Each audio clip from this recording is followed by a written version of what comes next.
Moderating the session and reminding us as well that this is indeed a pet-friendly conference, as noted by your pet in background there. So we appreciate that, really highlighting the critical aspect of how humans, animals, and the environment certainly interact.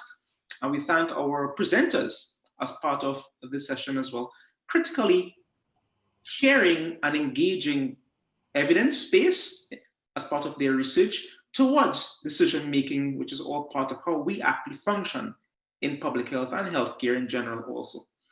We will continue with research presentations for this next session. We have 3 additional presentations lined up for you, and to facilitate this session, we invite Dr. Angela Gomez to lead us with our presenters. Dr. Gomez, over to you. Thank you. Yes, good morning, everyone. Can you hear me?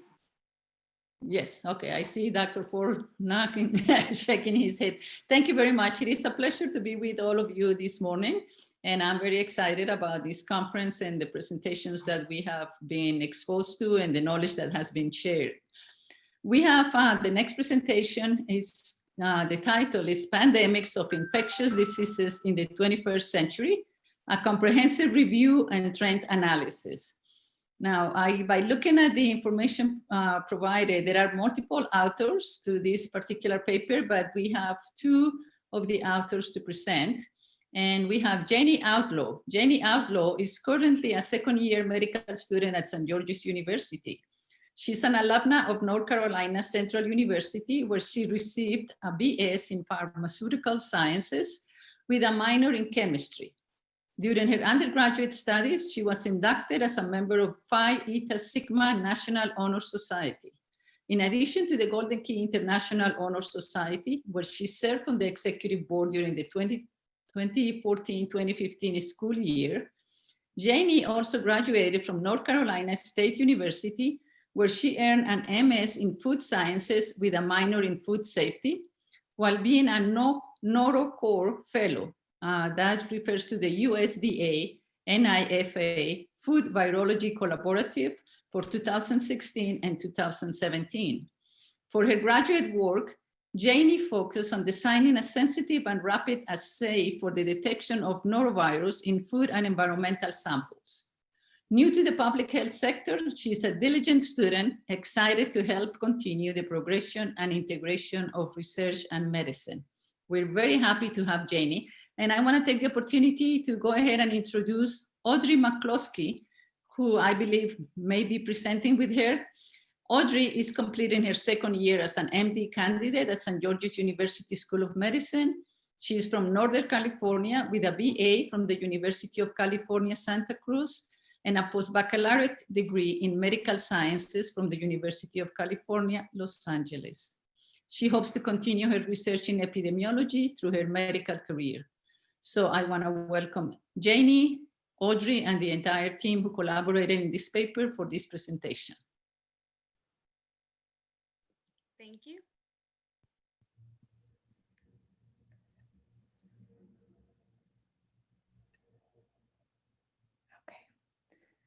All right.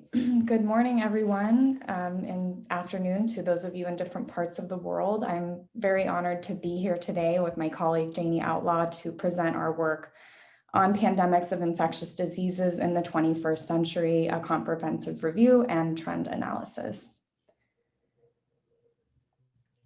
So just a little background, we started this project when we heard about the first few cases of COVID-19 that had cropped up in Wuhan, China.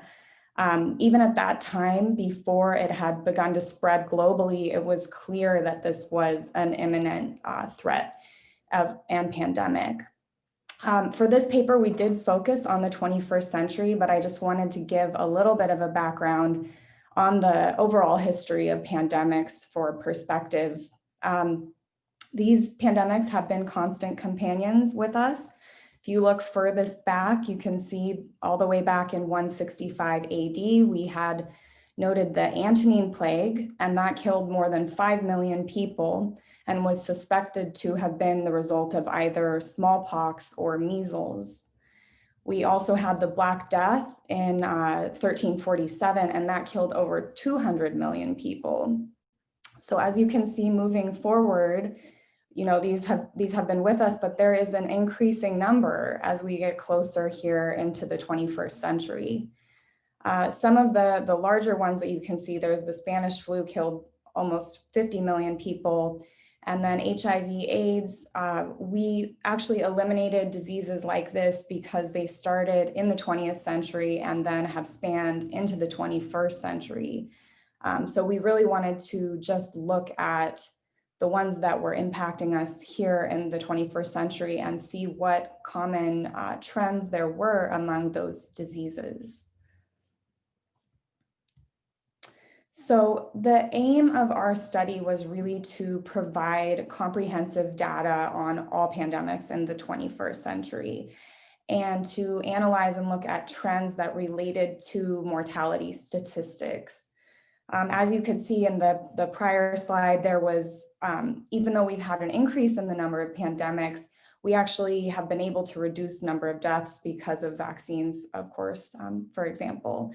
But over the past 20 years, there's been an increase in the number of novel viruses. So most notable of those were H1N1, and then the original coronavirus, SARS-CoV, and Middle East respiratory syndrome, another coronavirus, and then our current coronavirus, SARS-CoV-2, which we're dealing with right now. So the methods that we used was actually interesting when we started to try to define what is a pandemic. And obviously we have a huge preparedness gap, as we have all become aware with this current pandemic. And there really just was such loose definitions of what a pandemic was. So we used the WHO's classification and the diseases that they had officially declared as a pandemic. But still there was lack of clarity there. So we narrowed it down and we said that these diseases must have spread to at least 2 countries to fall in that category. So we compared pandemics and used factors like pathogen characteristics, the routes of transmission, how they changed in different seasons and climate, as well as the trends in mortality among those diseases. So here's the list. We essentially narrowed it down to, so we had more than 20 different diseases. We looked at which country they started in, how far they spread, the number of countries that were affected. We looked at many more different factors, but we really wanted to look at the climate of origin, what the case fatality rate was, and then importantly, also the route of transmission. And we found some interesting information as it related to these novel viruses of zoonotic origin. So I will now hand it over to my lovely partner, Miss Janie Outlaw, who will tell you a little bit more about the results that we found. And thank you again, Dr. Gomez, for that introduction. And thank you everyone for allowing us to be here. So to speak about the results for this paper, we realized, as Audrey said, over the past 20 years, which would be the 21st century, we had a little bit over 30 pandemics, but we narrowed it down to 18 unique diseases, which we analyzed. And the 4 that she spoke of a little bit earlier were the 4 novel viruses. And I want to say that the 21st century begins January 2001. So that's our time frame that we've looked into these pandemics. So the pandemics that were caused by these pathogens had different similarities as well as some differences, whether it be the climate of origin or the route of transmission or the type of pathogen. We've seen that majority of the pathogen causing pandemics were of viral origin. We've also seen that the 21st century pandemics have caused well over 2 million deaths in the world. And that's specifically that number has exponentially changed since looking at this preliminary data, because as of yesterday, I've seen that roughly 1.2 million people have died from SARS-CoV-2. So, and you also have to take into account the possible underreporting due to limitations of testing in some areas and things of that nature. Okay. So as we dive more into the different types of pathogens, realize that zoonotic causing pathogens were one of the main causings of pandemics. So just a little bit of background on what a zoonotic disease is. It's a disease that begins in an animal and then is transmitted to a human. And just with that being said, you know, a lot of concerns can come because how a pathogen presents in an animal, it may present differently in a human and maybe even more severe in a human. So if we're looking at the left-hand side of the screen, top left, we have a graph of just seeing pandemics due to bacterial diseases. And you see that the number of countries is on the x-axis, with the bacterial diseases being on the y-axis. And a lot of, even though we've had a few pandemics due to these bacterial pathogens, they're typically in in smaller areas compared to viral pathogens, as you see on the left lower half of the screen. And these pathogens are viral origin and they've caused diseases, pandemics specifically, and they reached well over 25 countries, as you see in the bacterial diseases, with COVID being our SARS-CoV-2 reaching well over 200 countries, as well as H1N1 shortly after. And I would also like to say all of the graphs and tables that are shown in this presentation have been created within our research team. This slide, again, just gives you a better display of viruses versus bacteria for the pandemics caused in the 21st century. We have roughly 5 pandemics that we've noted in our research paper due to bacteria, compared to our viruses being around 18 or so. And then the route of transmission, spoke a little bit about the zoonotic being the major cause, but right now with our current pandemic, we're dealing with a respiratory transmitted pathogen. And you see with the respiratory transmission, it could be due to aerosol, a droplet, as well as direct and indirect contact from human to human. And then with fecal oral being the third most likely transmission type to cause pathogens. And with fecal oral, you have to take into account developing versus developed countries due to the sewage or the water system that is implemented in those areas. And again, just wanted to talk a little bit more about the climate of origin. With our data, we've realized that a lot of the pathogen causing pandemics were created in tropic areas, whether it be warm, humid climates. I mean, just as people like to visit these hot tropic climates to enjoy the weather, I'm pretty sure these pathogens enjoy replicating in them, as we've seen so far. So just a quick conclusion about our paper. So we see that the number of pandemics are increasing, but as Audrey spoke about with our medical progress, we have seen a decrease in them due to vaccines and antibiotics and things of that nature. We do like to note that the novel viruses are the dangerous concern. We have an increase in global transit with people traveling and things of that nature, as well as the pathogen variation causing difficulties with controlling and eliminating the diseases. Because as the word novel means, they're new to us. So we haven't, our immune system haven't seen these pathogens. And, you know, we're in the race to create vaccines and things to help control the elimination of them. So we also want to point out that a more stringent defining characteristics are needed for pandemic classifications, as Audrey spoke about a little bit earlier with the World Health Organization definition kind of being very broad. So that's why we had to zone it in a little bit more so we can create a defining list. Also, if we talk about pandemics, we cannot ignore the financial burden of pandemics, as we are seeing right now, again, with businesses closing and you know, things having to go virtual, whether it's school. I'm pretty sure that may cost more money, as well as losing money with students not being in the actual college universities. And a question for us all to think about: are we prepared for a future pandemic?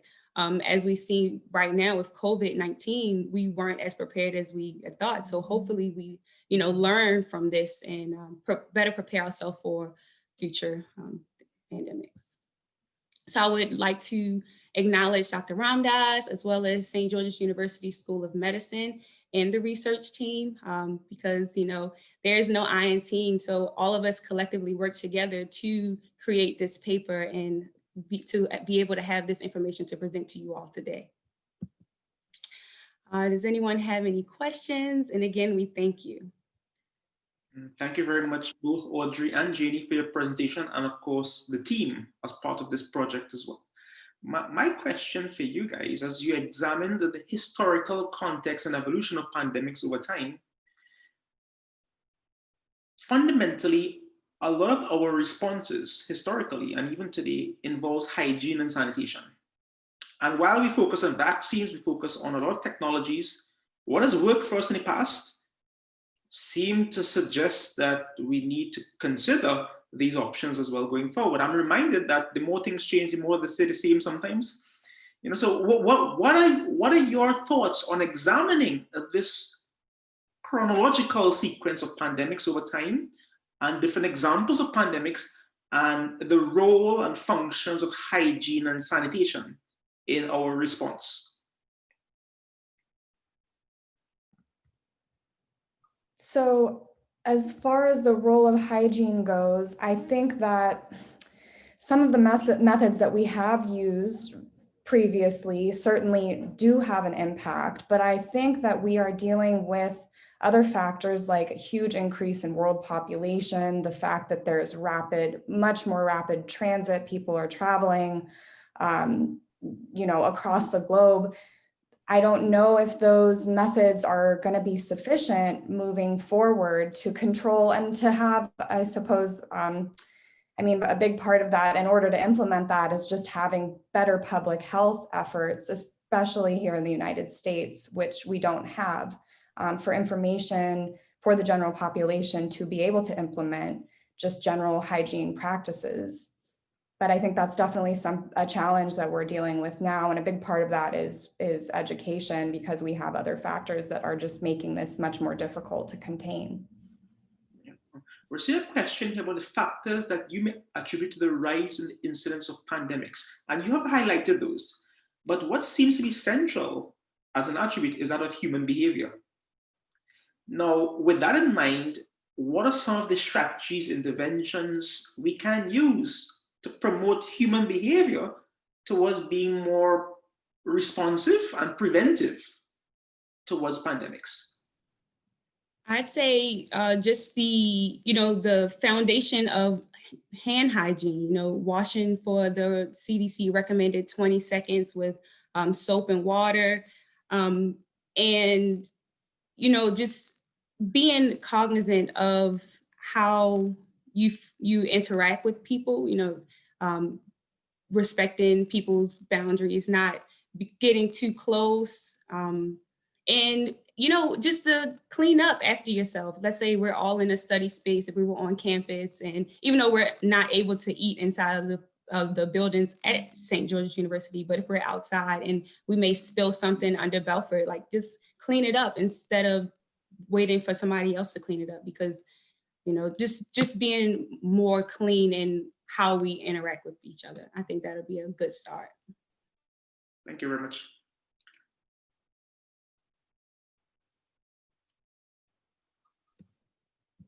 Yes, thank you very much to both Janie and Audrey. I think it was a wonderful presentation. And I wanted to ask you to comment on this. I think, you're talking about that we need to follow more hygiene, and that we're coming too close together. But I think that has been humans have always lived together.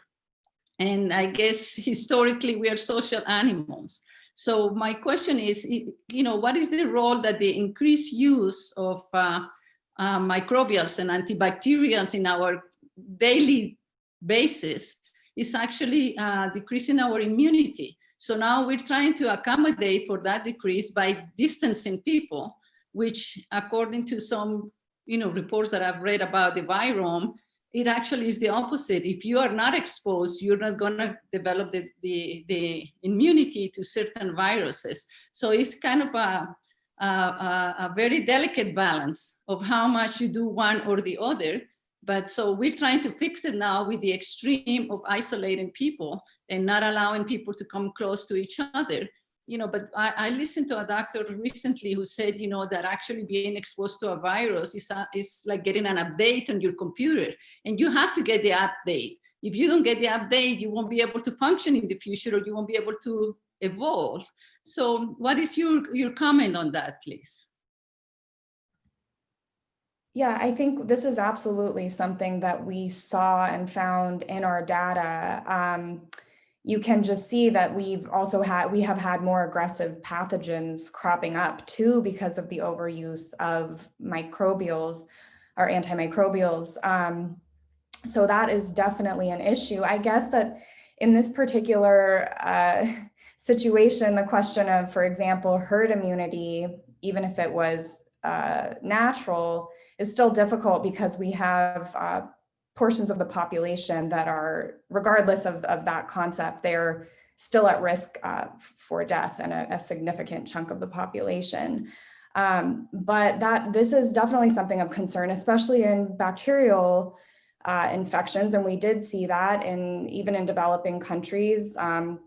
We can also see, for example, in the meningitis belt in Africa, we've had better treatments to try to contain that, but we have new strains that have popped up, which are more aggressive and killing more people. So it is a balance, and definitely a huge challenge in managing these diseases.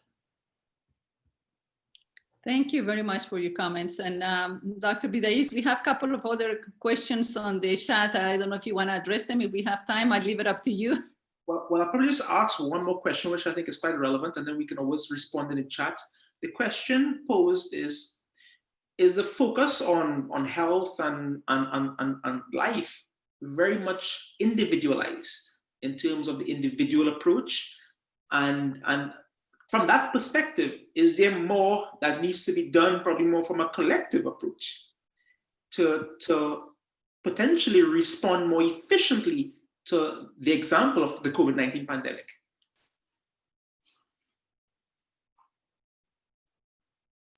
Just so I make sure I'm understanding the question correctly. So is there a separation between health and individualized? Sorry. So I think two things. Yes, health, because we tend to focus a lot of healthcare on individuals, and probably less on communities or populations. And also in terms of how we live our lives. We live our life more individualistic as opposed to collectivistic. And is this structural dimorphism creating difficulty in how we need to respond to a pandemic, which does require a collective approach? Okay, thank you for that question. I think that Dr. Gomez said it perfectly a little bit earlier on how it's a delicate balance between the two. So we all have our individual responsibility, but yes, we are a collective group of people. Like our species, we are social. So we do need to approach it as a collective, because we're all impacted by these pandemics and by these pathogens. But it's kind of like a puzzle, right? You have each puzzle piece has its own specific, unique shape and what it's supposed to do to make the greater picture. So as we all individually, practice better hygiene and be more aware of things that are going on, we can collectively help together, because we all come individually with our knowledge and with our experiences to teach and to learn more about collective health. So I think, again, it's a delicate balance, as Dr. Gomez once said. Audrey, do you have anything to speak on that? Yeah, I would agree with that. And that's a big challenge. Again, back to the United States, we are such an individualistic culture, right? So I think that is a challenge to get people to see the importance of looking at this as a collective whole. because that has become so of such high importance in our culture and in many all around the world because of the way we have technology and everything. So definitely maybe shifting the way that we educate people and looking at having a shift in that type of thinking. Yes, I definitely think that that could help to have a better effort to contain these things. And I was just going to go back really quick to Dr. Gomez's question. Again, I'm just thinking on this, overuse of sort of protecting people and antimicrobials. And I know that right now they're looking at the inoculum load for COVID-19 and trying to determine if people who are getting a smaller inoculum are the ones who are sort of the asymptomatic. Are people, we use masks, but of course a certain amount of the pathogen is still gonna come through some of those masks, even with an N95. So that is something that has been very little studied as of now, but it will be interesting to learn a little bit more of that. And are there things we can learn about, getting this tiny inoculum, how does that affect people versus getting a huge inoculum load? Does that make people sicker? So it will be interesting to learn more about this particular disease and so that we can apply it to future pandemics.